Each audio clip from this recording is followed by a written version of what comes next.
नमस्कार। आकाशवाणी से प्रस्तुत है समाचार संध्या।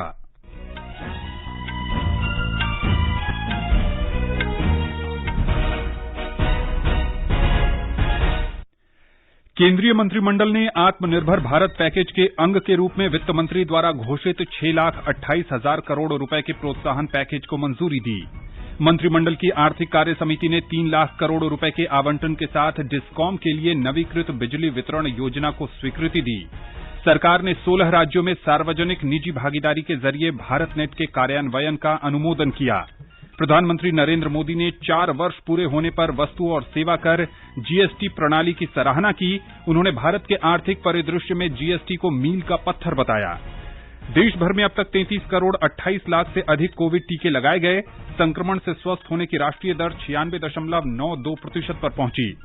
विदेश मंत्री एस जयशंकर ने कहा, कोविड की चुनौती से उबरने के लिए व्यापक टीकाकरण के साथ खाद्य सुरक्षा सुनिश्चित की जानी चाहिए। प्रधानमंत्री डिजिटल इंडिया पहल के 6 वर्ष पूरे होने के अवसर पर कल विभिन्न योजनाओं के लाभार्थियों से संवाद करेंगे। भारतीय एथलीट दूती चंद और तैराक श्रीहरि नटराज ने टोक्यो ओलंपिक के लिए क्वालीफाई किया। महिला क्रिकेट में टॉन्टन में भारत और इंग्लैंड के बीच दूसरा एकदिवसीय अंतर्राष्ट्रीय मैच जारी और यूरो कप फुटबॉल में शुक्रवार से शुरू होने वाले क्वार्टर फाइनल मैच तय।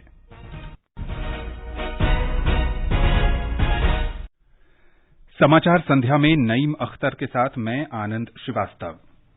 18 वर्ष से अधिक आयु वर्ग के लिए सरकारी केंद्रों पर निःशुल्क राष्ट्रव्यापी कोविड टीकाकरण अभियान जारी है। युवा श्रोताओं से हमारा आग्रह है कि कोविड रोधी टीका लगवाएं और अन्य लोगों को भी इसके लिए प्रोत्साहित करें। कोविड स्वास्थ्य के लिए खतरा बना हुआ है। ऐसे में एहतियाती उपायों के पालन में कोताही न बरतें। जब तक जरूरी न हो घर से बाहर न निकलें और इन 3 सरल उपायों का पालन करें। मास्क लगाएं, 2 गज की सुरक्षित दूरी बनाए रखें, हाथ और मुंह साफ रखें। कोविड संबंधी जानकारी और मार्गदर्शन के लिए राष्ट्रीय हेल्पलाइन नंबर 011-2397-8046 और 1075 पर संपर्क करें। अब समाचार विस्तार से। केंद्रीय मंत्रिमंडल ने आत्मनिर्भर भारत पैकेज के तहत 6,28,000 करोड़ रुपए के प्रोत्साहन पैकेज को मंजूरी दे दी है। वित्त मंत्री निर्मला सीतारामन ने सोमवार को इस पैकेज की घोषणा की थी।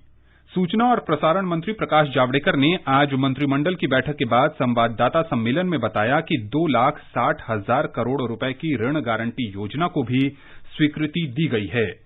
जैसे आपको मालूम है कि 2,60,000 के एक लोन गारंटी स्कीम एक कोविड अफेक्टेड सेक्टर्स को मदद करने के लिए और दूसरी इमरजेंसी क्रेडिट लाइन जो पहले ही 2,70,000 करोड़ के लोन सैंक्शन हो गए हैं, इसमें और 1,50,000 जोड़ रहे हैं और ब्याज का दर 7% से 8% तक रहेगा, 8.25। और सबसे विशेष बात यह है कि ये बैंक या वित्तीय संस्था जो लोन्स देंगे उसको गारंटी सरकार दे रही। सूचना और प्रसारण मंत्री ने बताया कि सरकार ने प्रधानमंत्री गरीब कल्याण अन्न योजना को इस वर्ष मई से बढ़ाकर नवंबर तक करने को भी मंजूरी दे दी है। इस बार सरकार ने फैसला किया है मई से नवंबर तक मुफ्त अनाज मिलेगा 80 करोड़ लोगों को, यानी ये 30 किलो होगा। किसी देश में 70 किलो अनाज प्रति व्यक्ति इस कोविड काल में आना गरीब के लिए बहुत महत्वपूर्ण मदद है। उसके लिए 53,000 करोड़ रुपए उसमें घोषित किया है। जो किसानों के लिए विश्व भर में जो पौष्टिक खाद होता है डीएपी और पीएनके, उसके दाम बढ़े, लेकिन भारत के किसान को दाम नहीं बढ़ने चाहिए। इसलिए एक नया कार्यक्रम किया मोदी सरकार ने और 14,000 करोड़ रुपए की ये सब्सिडी दी है। प्रधानमंत्री गरीब कल्याण अन्न योजना के चौथे चरण के अंतर्गत जुलाई से नवंबर के लिए 198,78,000 मीट्रिक टन अनाज का आवंटन किया गया है। छत्तीसगढ़, गुजरात, हरियाणा, हिमाचल प्रदेश, केरल, ओडिशा, तेलंगाना और त्रिपुरा ने अनाज उठाने का कार्य शुरू कर दिया है।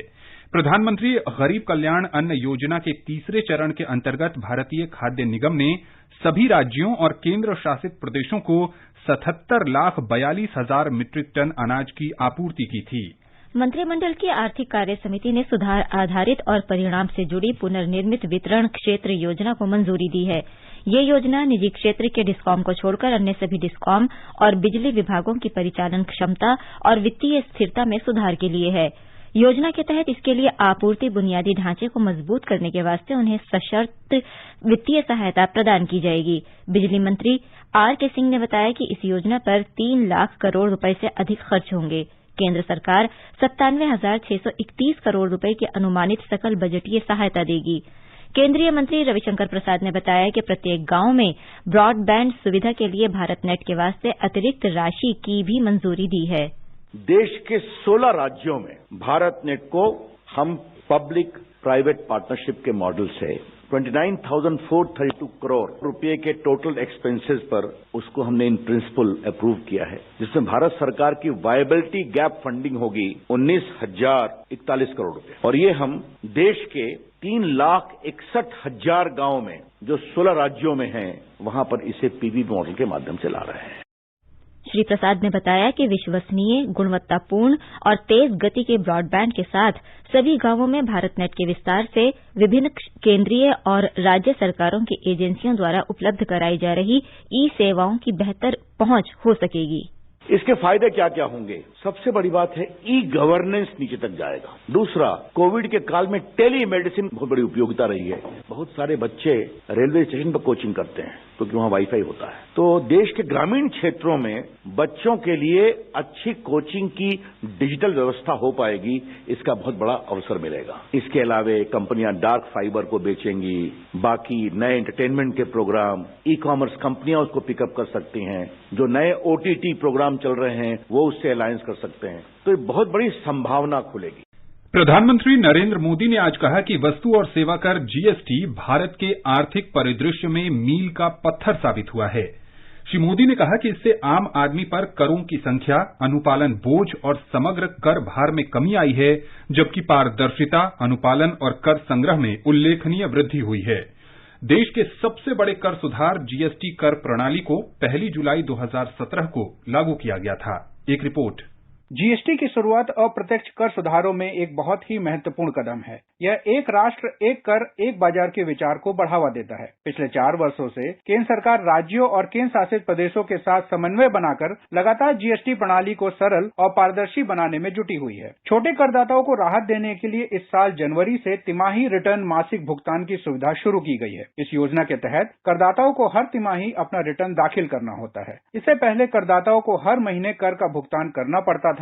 GST के तहत लगभग 90% करदाता इस योजना के तहत लाभ प्राप्त करने के पात्र हैं। सरकार ने SMS द्वारा GST या 3B रिटर्न दाखिल करने की सुविधा की भी शुरुआत की है, जिससे 22 लाख करदाताओं को मदद मिली है। ई चालान सुविधा भी लागू की गई है, जिससे ई-वे बिल बनाने में लगने वाले समय और लागत में कमी आई है। कोविड-19 महामारी के दौरान कई चिकित्सा उपकरणों और दवाओं को IGST से छूट प्रदान की गई है। साथ ही करदाताओं को राहत देने के लिए लेट फीस की राशि को भी कम किया गया है। भूपेंद्र सिंह, आकाशवाणी समाचार, दिल्ली। वित्त मंत्रालय ने कहा है कि GST से अप्रत्यक्ष और अंतर्निहित कर समाप्त होने से अंतर्राष्ट्रीय बाजार में स्वदेशी उद्यमों की प्रतिस्पर्धा में सुधार हुआ है। मंत्रालय ने कहा है कि GST से पिछले 4 वर्ष में करों का बोझ कम हुआ है और कई प्रकार के कर सम्मिलित कर दिए जाने से कर प्रणाली का बेहतर अनुपालन सुनिश्चित हुआ है। मंत्रालय ने कहा है कि 400 वस्तुओं और 80 सेवाओं पर GST दरें कम करने से करदाताओं को काफी राहत मिली है। GST के तहत कृषि क्षेत्र को कई छूट दी गई हैं। सरकार ने GST की सफलता में योगदान करने वाले करदाताओं को सम्मानित करने का फैसला किया है। GST ऐतिहासिक कर सुधार व्यवस्था है, जिसे 1 जुलाई 2017 से लागू किया गया। इस दौरान कर की दरें कम की गई हैं, कर प्रक्रिया सहज हुई है और कर आधार में वृद्धि हुई है। GST राजस्व में लगातार वृद्धि हुई है। ये 8 महीने लगातार 1 लाख करोड़ से अधिक रहा है। वित्त मंत्रालय ने GST के 4 वर्ष पूरे होने की पूर्व संध्या पर कहा कि सरकार 54,439 करदाताओं को सम्मानित करेगी। इनमें से 88% से अधिक सूक्ष्म, लघु और मध्यम उद्यमी हैं। केंद्रीय अप्रत्यक्ष कर और सीमा शुल्क बोर्ड इन करदाताओं को प्रशंसा प्रमाण पत्र जारी करेगा। GST नेटवर्क ईमेल के जरिए इन करदाताओं को व्यक्तिगत रूप से प्रशंसा पत्र भेजेगा। मंत्रालय ने कहा है कि सरकार करदाता सेवाओं में निरंतर सुधार के लिए प्रतिबद्ध है। ये समाचार हमारी वेबसाइट newsonair.com/hindi और हमारे mobile app news on AIR पर भी उपलब्ध हैं। If you had ever wished to fly, if your destination is sky, and if you feel proud of blue uniform, then join Indian Air Force. Registration starts from 1st June 2021.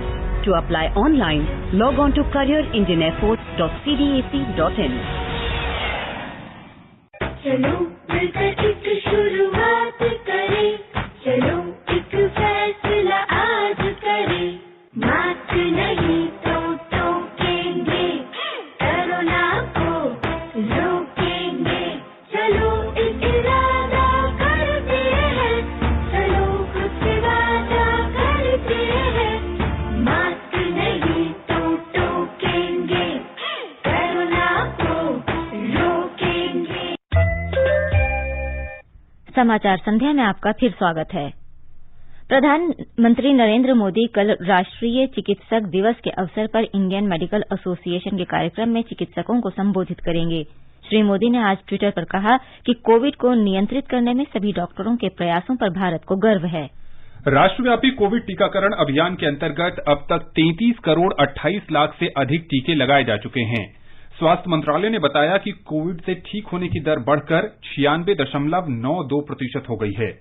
अब तक 2 करोड़ 94 लाख से अधिक रोगी संक्रमण से उबर चुके हैं। पिछले 24 घंटों में 60,000 से अधिक मरीज स्वस्थ हुए। लगातार 48वें दिन रोजाना स्वस्थ हो रहे लोगों की दैनिक संख्या संक्रमित लोगों की दैनिक संख्या से अधिक रही। पिछले 24 घंटों में 45,000 से अधिक लोगों में कोरोना संक्रमण की पुष्टि हुई। इस समय लगभग 5,37,000 मरीजों का उपचार चल रहा है। ये कुल संक्रमित लोगों का 1.77% है। दैनिक संक्रमण दर लगातार 23वें दिन 5% से नीचे बनी हुई है। कल कोविड से 817 लोगों की मौत हुई। इसके साथ ही कोविड से मृतकों की संख्या 3,98,000 से अधिक हो गई है। अब तक 41 करोड़ 1 लाख से अधिक कोविड जांच की जा चुकी है। केंद्र ने अब तक राज्यों और केंद्र शासित प्रदेशों को 32 करोड़ 13 लाख से अधिक कोविड टीके उपलब्ध कराए हैं। 73 लाख से अधिक वैक्सीन अब भी राज्यों और केंद्र शासित प्रदेशों के पास उपलब्ध हैं।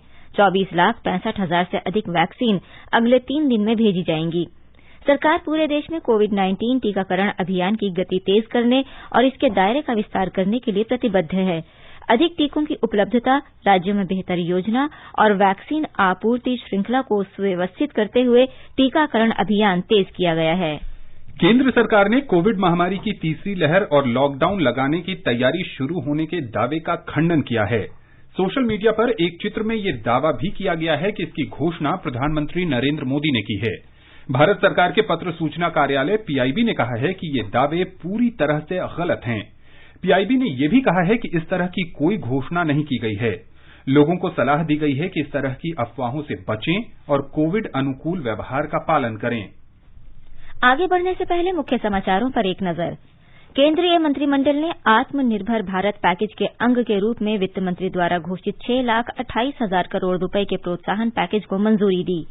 मंत्रिमंडल की आर्थिक कार्य समिति ने 3 लाख करोड़ रुपए के आवंटन के साथ डिस्कॉम के लिए नवीकृत बिजली वितरण योजना को स्वीकृति दी। सरकार ने 16 राज्यों में सार्वजनिक निजी भागीदारी के जरिए भारतनेट के कार्यान्वयन का अनुमोदन किया। प्रधानमंत्री नरेंद्र मोदी ने 4 वर्ष पूरे होने पर वस्तु और सेवा कर जीएसटी प्रणाली की सराहना की। उन्होंने भारत के आर्थिक परिदृश्य में जीएसटी को मील का पत्थर बताया। देश भर में अब तक 33 करोड़ 28 लाख से अधिक कोविड टीके लगाए गए। संक्रमण से स्वस्थ होने की राष्ट्रीय दर 96.92% पर पहुंची। विदेश मंत्री एस जयशंकर ने कहा, कोविड की चुनौती से उबरने के लिए व्यापक टीकाकरण के साथ खाद्य सुरक्षा सुनिश्चित की जानी चाहिए। प्रधानमंत्री डिजिटल इंडिया पहल के 6 वर्ष पूरे होने के अवसर पर कल विभिन्न योजनाओं के लाभार्थियों से संवाद करेंगे। भारतीय महिला एथलीट दुती चंद और तैराक श्रीहरि नटराज ने टोक्यो ओलंपिक के लिए क्वालीफाई किया। महिला क्रिकेट में टाउंटन में भारत और इंग्लैंड के बीच दूसरा 1 दिवसीय अंतर्राष्ट्रीय मैच जारी और यूरो कप फुटबॉल में शुक्रवार से शुरू होने वाले क्वार्टर फाइनल मैच तय। कोविड महामारी के दौरान लोगों की सुविधा के लिए बनाई गई राष्ट्रीय स्तर पर कई हेल्पलाइन काम कर रही है। सूचना और प्रसारण मंत्रालय इस बारे में लोगों में जागरूकता बढ़ा रहा है। कोविड संबंधी सवालों के जवाब देने के लिए स्वास्थ्य और परिवार कल्याण मंत्रालय की हेल्पलाइन है 1075।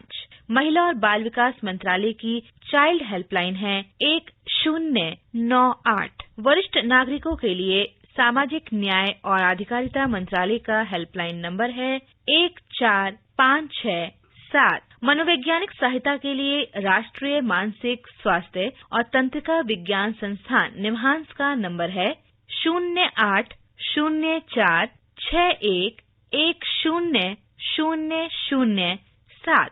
आयुष कोविड परामर्श हेल्पलाइन नंबर है 14443 और माई गॉव व्हाट्सएप हेल्प डेस्क नंबर है 9013151515। केंद्रीय विदेश मंत्री डॉक्टर एस जयशंकर ने आज इस बात पर जोर दिया है कि कोविड चुनौतियों से निपटने के लिए सामूहिक टीकाकरण के साथ साथ खाद्य सुरक्षा व्यवस्था सुनिश्चित की जानी चाहिए।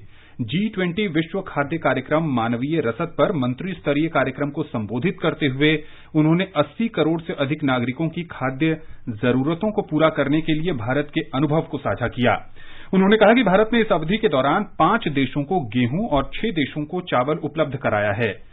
डॉक्टर जयशंकर ने कहा कि शुरुआत में भारत ने मानव सहायता और आपदा राहत और पूरे क्षेत्र में कोविड की जरूरतों को पूरा किया।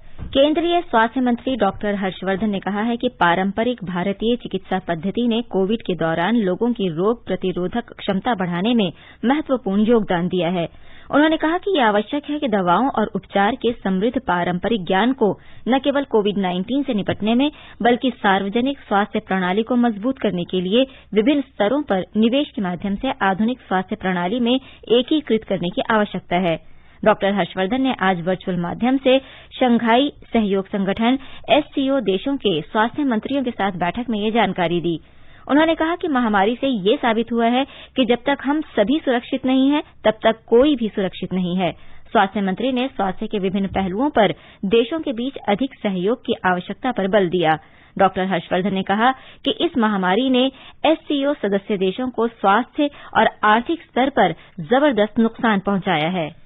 केंद्र शासित प्रदेश जम्मू कश्मीर के उपराज्यपाल मनोज सिन्हा ने विशेष आर्थिक योजना सक्षम के अंतर्गत आज कोविड के कारण अनाथ बच्चों और मृतकों के परिजनों को छात्रवृत्ति और पेंशन प्रमाण पत्र सौंपे। उपराज्यपाल ने कहा कि प्रशासन उन लोगों की मदद करने के लिए तैयार है जो स्वरोजगार और अन्य उद्यम शुरू करने के इच्छुक हैं। इसके अलावा उन्हें प्रशिक्षण और बाजार तक संपर्क भी उपलब्ध कराए जाएंगे। ब्यौरा हमारे संवाददाता से। प्रदेश के सभी उपायुक्तों और समाज कल्याण विभाग के सभी अधिकारियों को उन परिवारों की पहचान करने का निर्देश दिया गया है जिन्होंने महामारी के कारण अपने प्रियजनों को खो दिया है, ताकि उन्हें सामाजिक सुरक्षा और अन्य आवश्यक सहायता प्रदान की जा सके। ऐसे SCM योजना के अंतर्गत पति या पत्नी और परिवार के सबसे बड़े सदस्य को प्रति माह 1000 रुपए की नकद सहायता प्रदान की जाएगी। इसके अतिरिक्त इस योजना के अंतर्गत स्कूल जाने वाले छात्रों के लिए 20,000 रुपए प्रति वर्ष और कॉलेज जाने वाले छात्रों के लिए 40,000 रुपए प्रति वर्ष की छात्रवृत्ति प्रदान की जाएगी। संकटग्रस्त परिवार में 2 बच्चों के लिए छात्रवृत्ति प्रदान की जाएगी यदि उन्हें कोई अन्य छात्रवृत्ति नहीं मिल रही होगी। इसके अलावा पेंशन आदि सहित अन्य सभी सामाजिक कल्याण योजनाओं का लाभ परिवारों तक पहुंचाया जाएगा। आकाशवाणी समाचार के लिए श्रीनगर से मैं सुनील कौल। कर्नाटक सरकार ने महाराष्ट्र से प्रवेश करने वाले सभी लोगों के लिए RT-PCR नेगेटिव रिपोर्ट या कोविड टीकाकरण प्रमाण पत्र प्रस्तुत करना अनिवार्य कर दिया है। महाराष्ट्र में कोविड के डेल्टा प्लस वेरिएंट के मद्देनजर सरकार आने वालों की विशेष निगरानी कर रही है। एक रिपोर्ट।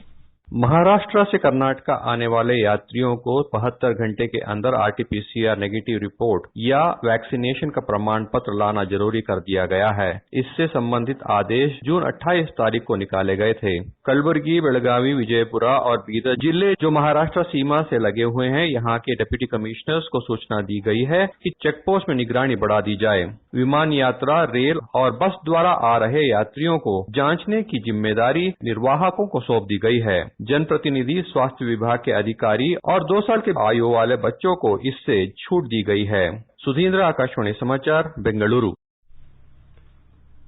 ओडिशा सरकार ने लॉकडाउन नियमों में और ढील दी है। राज्य के मुख्य सचिव सुरेश चंद्र महापात्रा ने आज शाम संवाददाताओं को बताया कि आंशिक रूप से लॉकडाउन 16 जुलाई तक जारी रहेगा। हमारे संवाददाता ने बताया है कि राज्य सरकार ने 5% से कम संक्रमण दर वाले 20 जिलों की पहचान A श्रेणी के रूप में की है। 5% से अधिक संक्रमण दर वाले 10 जिलों को B श्रेणी के रूप में पहचान की गई है। A श्रेणी के जिलों में कुछ मॉल और स्पा को छोड़कर सभी दुकानें सुबह 6 बजे से शाम 6 बजे तक खुली रहेंगी, जबकि B श्रेणी के जिलों में सभी दुकानें दोपहर 2 बजे बंद हो जाएंगी। सरकार ने कहा है कि वैज्ञानिक साक्ष्यों में कोविड टीकाकरण का पुरुषों और महिलाओं के बांझपन का कोई प्रमाण नहीं है। केंद्रीय स्वास्थ्य मंत्रालय ने मीडिया में आई रिपोर्टों के बारे में दुख व्यक्त किया। मंत्रालय ने स्पष्ट किया है कि उपलब्ध कोई भी टीका पुरुष या महिलाओं में प्रजनन को प्रभावित नहीं करता है। आकाशवाणी का समाचार सेवा प्रभाग आज कोविड-19 पर कोरोना जागरूकता श्रृंखला के तहत हिंदी और अंग्रेजी में एक विशेष फोन इन कार्यक्रम प्रसारित करेगा। ये कार्यक्रम आज रात 9:30 बजे से FM गोल्ड और अतिरिक्त मीटरों पर सुना जा सकता है। नई दिल्ली स्थित अखिल भारतीय आयुर्विज्ञान संस्थान एम्स के सेवानिवृत्त प्रोफेसर और रायपुर स्थित medical director of Balco doctor Anurag Shrivastava चर्चा में भाग लेंगे।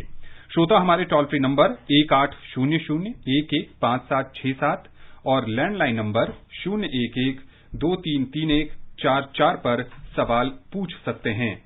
ये समाचार आकाशवाणी से प्रसारित किए जा रहे हैं।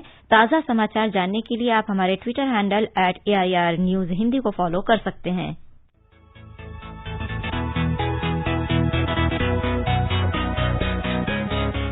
दुनिया रंग बिरंगी, खट्टे मीठे रसीले समाचारों का सतरंगी खजाना आकाशवाणी पर। खबरें होंगी हटकर, जानेंगे कुछ अलग, हंसेंगे खुलकर, करेंगे सजग। सुनना न भूलें सोमवार और मंगलवार आज सवेरे तथा शनिवार और रविवार कार्यक्रम परिक्रमा में। ये आकाशवाणी है। प्रधानमंत्री नरेंद्र मोदी वर्चुअल माध्यम से कल डिजिटल इंडिया पहल के लाभार्थियों के साथ बातचीत करेंगे। इलेक्ट्रॉनिक्स और सूचना प्रौद्योगिकी मंत्रालय डिजिटल इंडिया के 6 वर्ष पूरा होने के अवसर पर इस कार्यक्रम का आयोजन कर रहा है। प्रधानमंत्री नरेंद्र मोदी ने 1 जुलाई 2015 को डिजिटल इंडिया का शुभारंभ किया था। डिजिटल इंडिया नए भारत के लिए सफलता का एक सबसे बड़ा कार्यक्रम है। इसने कई तरह की सेवाएं प्रदान की हैं, सरकार को नागरिकों के करीब लाने में मदद की है, नागरिकों के व्यवसाय को बढ़ावा दिया है और लोगों को सशक्त बनाया है। इलेक्ट्रॉनिक्स और सूचना प्रौद्योगिकी मंत्री रविशंकर प्रसाद भी इस अवसर पर उपस्थित रहेंगे। भारत की दूती चंद ने टोक्यो ओलंपिक के लिए क्वालिफाई कर लिया है। उन्हें वर्ल्ड रैंकिंग कोटा के तहत जगह मिली है। दूती चंद ने 100 मीटर और 200 मीटर स्पर्धा में क्वालिफाई किया है।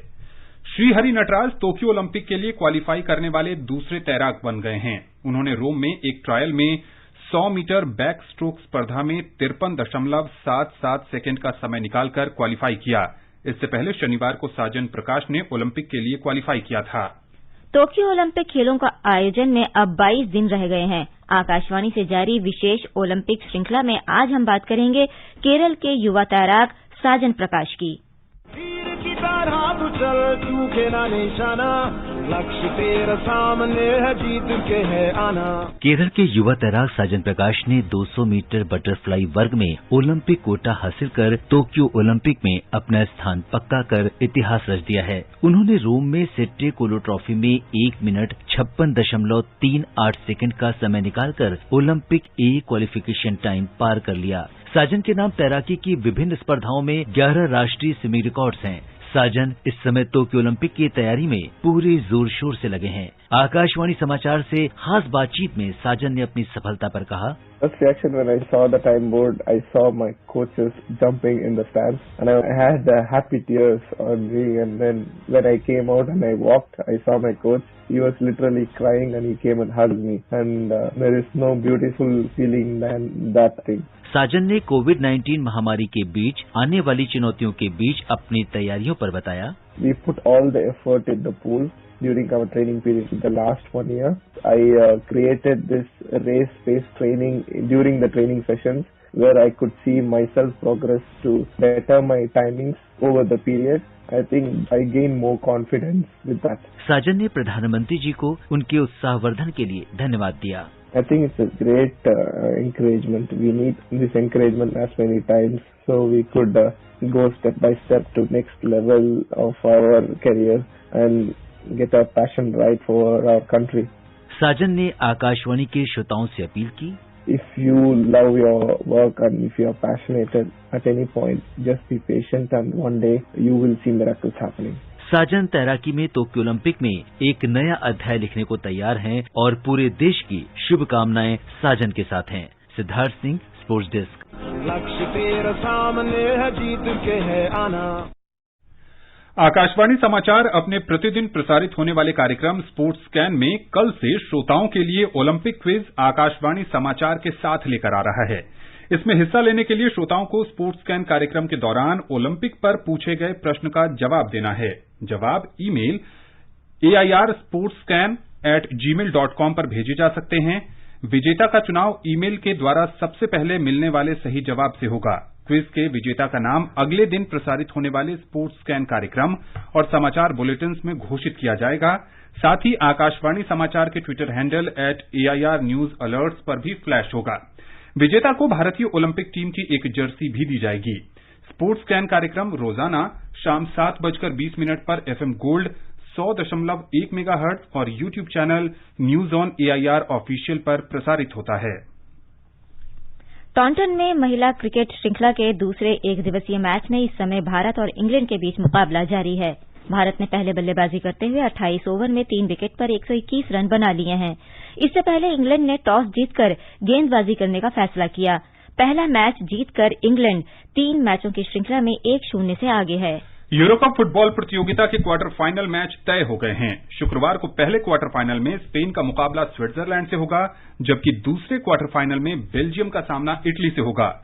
शनिवार को तीसरा क्वार्टर फाइनल चेक गणराज्य और डेनमार्क के बीच खेला जाएगा, जबकि चौथे क्वार्टर फाइनल में इंग्लैंड और यूक्रेन आमने सामने होंगे। भारतीय सूचना सेवा के 1988 बैच के वरिष्ठ अधिकारी एन वेणुधर रेड्डी ने आकाशवाणी में महानिदेशक का पदभार संभाल लिया है।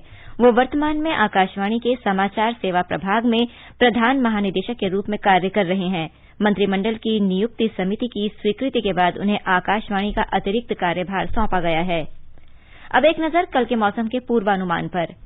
राष्ट्रीय राजधानी दिल्ली में दिन के समय गर्म हवाएं चलने के आसार हैं। तापमान 30 से 41 डिग्री सेल्सियस के बीच रह सकता है। केंद्र शासित प्रदेश जम्मू कश्मीर के श्रीनगर में मुख्यतः आसमान साफ रहेगा और दोपहर या शाम के समय बादल छाए रहने की संभावना है। तापमान 17 से 32 डिग्री सेल्सियस के बीच रहने के आसार हैं। जम्मू में भी आमतौर पर आसमान साफ रहेगा। न्यूनतम तापमान 28 और अधिकतम 42 डिग्री सेल्सियस के आसपास रहेगा। लेह में आंशिक रूप से बादल छाए रहने की संभावना है। न्यूनतम तापमान 11 और अधिकतम तापमान 27 डिग्री सेल्सियस के बीच रहने का अनुमान है। गिलगित में सामान्यतः बादल छाए रहेंगे और हल्की बारिश हो सकती है। तापमान 15 से 33 डिग्री सेल्सियस के बीच रहेगा। मुजफ्फराबाद में धूप खिली रह सकती है। न्यूनतम तापमान 19 और अधिकतम तापमान 33 डिग्री सेल्सियस के आसपास रहेगा। गुवाहाटी में आमतौर पर बादल छाए रहने और मध्यम वर्षा की संभावना है। न्यूनतम तापमान 24 जबकि अधिकतम 30 डिग्री सेल्सियस रहने के आसार हैं। ईटानगर में आमतौर पर बादल छाए रहेंगे और मध्यम बारिश होने की संभावना है। तापमान 21 से 28 डिग्री सेल्सियस के बीच रहने के आसार हैं। इंफॉल में सामान्य रूप से बादल छाए रहेंगे और मध्यम बारिश होने की संभावना है। न्यूनतम तापमान 21 और अधिकतम तापमान 28 डिग्री सेल्सियस के आसपास रहने की संभावना है। शिलांग में आमतौर पर बादल छाए रहेंगे और मध्यम बारिश होगी। तापमान 16 से 23 डिग्री सेल्सियस के बीच रहेगा। पोर्ट ब्लेयर में आंशिक रूप से बादल छाए रहने की संभावना है। 1 या 2 बार गरज के साथ बारिश हो सकती है। तापमान 25 से 31 डिग्री सेल्सियस के बीच रहेगा। दीव में आमतौर पर आसमान में बादल छाए रहने की संभावना है। न्यूनतम तापमान 27 और अधिकतम तापमान 33 डिग्री सेल्सियस के बीच रहेगा। अंत में मुख्य समाचार एक बार फिर। केंद्रीय मंत्रिमंडल ने आत्मनिर्भर भारत पैकेज के अंग के रूप में वित्त मंत्री द्वारा घोषित 6,28,000 करोड़ रुपए के प्रोत्साहन पैकेज को मंजूरी दी। मंत्रिमंडल की आर्थिक कार्य समिति ने 3 लाख करोड़ रुपए के आवंटन के साथ डिस्कॉम के लिए नवीकृत बिजली वितरण योजना को स्वीकृति दी। सरकार ने 16 राज्यों में सार्वजनिक निजी भागीदारी के जरिए भारत नेट के कार्यान्वयन का अनुमोदन किया। प्रधानमंत्री नरेंद्र मोदी ने 4 वर्ष पूरे होने पर वस्तु और सेवा कर जीएसटी प्रणाली की सराहना की। उन्होंने भारत के आर्थिक परिदृश्य में जीएसटी को मील का पत्थर बताया। देश भर में अब तक 33 करोड़ 28 लाख से अधिक कोविड टीके लगाए गए। संक्रमण से स्वस्थ होने की राष्ट्रीय दर 96.92% पर पहुंची। विदेश मंत्री एस जयशंकर ने कहा, कोविड की चुनौती से उबरने के लिए व्यापक टीकाकरण के साथ खाद्य सुरक्षा सुनिश्चित की जानी चाहिए। प्रधानमंत्री डिजिटल इंडिया पहल के 6 वर्ष पूरे होने के अवसर पर कल विभिन्न योजनाओं के लाभार्थियों से संवाद करेंगे। भारतीय महिला एथलीट दूती चंद और तैराक श्री हरि नटराज ने टोक्यो ओलंपिक के लिए क्वालीफाई किया। महिला क्रिकेट में टॉन्टन में भारत और इंग्लैंड के बीच दूसरा एक दिवसीय अंतर्राष्ट्रीय मैच जारी और यूरो कप फुटबॉल में शुक्रवार से शुरू होने वाले क्वार्टर फाइनल मैच तय। इसके साथ ही समाचार संध्या का ये अंक समाप्त हुआ। नमस्कार।